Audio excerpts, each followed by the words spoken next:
माननीय वित्त मंत्री जी द्वारा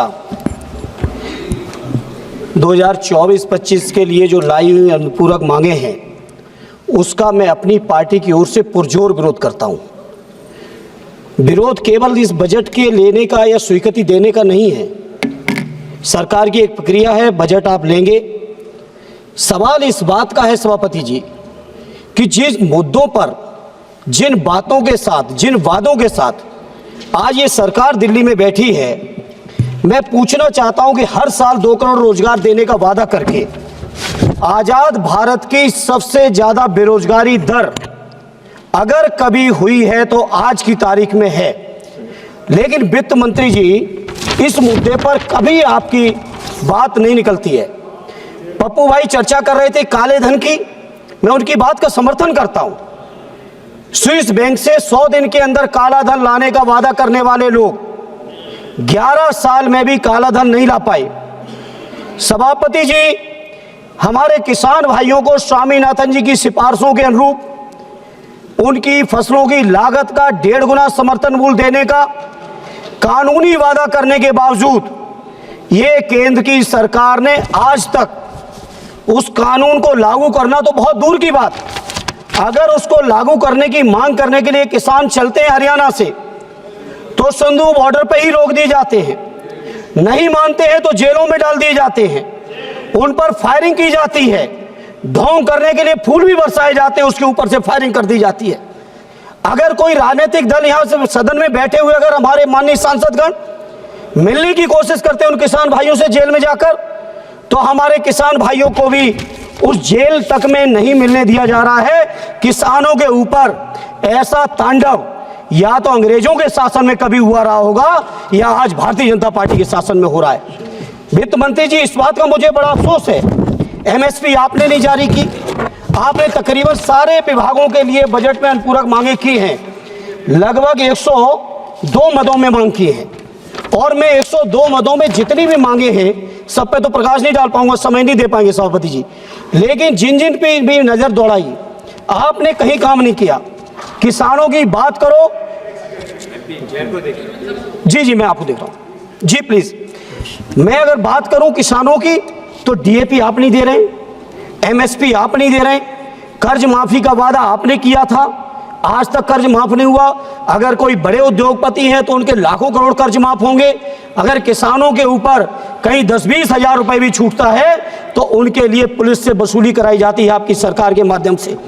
इसे मैं इस मौके पर मांग करता हूं अपने किसान भाइयों के लिए, जैसे समाजवादियों ने कभी व्यवस्था बनाई थी, सदैव नेताजी ने उत्तर प्रदेश के अंदर किसानों को पेंशन देने का काम किया था।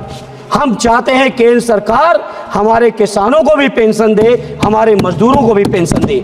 ऐसे सभापति जी, जहां किसानों की समस्या है, नौजवानों के साथ हम समाजवादियों का नारा रहा है कि बेकारों को काम दो या बेकारी का दाम दो, दवा पढ़ाई मुफ्ती हो, कपड़ा रोटी सस्ती हो। मैं अपने नौजवानों के लिए मांग करता हूं केंद्र की सरकार से कि प्राइमरी से लेके, नर्सरी से लेके और पोस्ट ग्रेजुएशन और रिसर्च तक की हमारे नौजवानों को पढ़ाई मुफ्त कराई जाए। हमारे नौजवान न केवल पढ़ने के बाद जिस तरह से भटक रहे हैं, रोजगार के नाम पे लाठी खा रहे हैं, इलाहाबाद में अलग लाठी चल रही है, लखनऊ में 69 रियासत शिक्षक अलग लाठी खा रहे हैं, देश के अलग अलग इलाकों में अलग अलग लाठी खा रहे हैं। उनके नौजवानों को लाठी ना मिले बल्कि सरकार की ओर से नियुक्ति पत्र मिले, ये हमारी आपसे प्रार्थना है। आज उत्तर प्रदेश के अंदर अकेले हम बात करें 2 लाख से ज्यादा शिक्षकों के पद खाली पड़े हैं, तो ये केंद्र की सरकार के लोग जवाब दें, आखिर उन पदों को कब भरने का काम करेंगे। पेट्रोलियम के दाम के नाम पर लगातार, ये सही है कि प्रधानमंत्री जी की बात का विश्वास देश की जनता ने किया, उनकी बातें, उनके भाषण पे लोगों ने भरोसा किया, हमें विपक्ष के होने के बावजूद स्वीकार करने में संकोच नहीं है। लेकिन वित्त मंत्री जी, जब इतना भरोसा किया है तो आखिर उस भरोसे को पूरा करने की जिम्मेदारी किसकी है। इसलिए मैं आज आपसे कहना चाहता हूं, पेट्रोलियम के दामों का सवाल है, कृपया जब यूपीए की सरकार थी सभापति जी तो बहुत लंबी लंबी बातें की गई।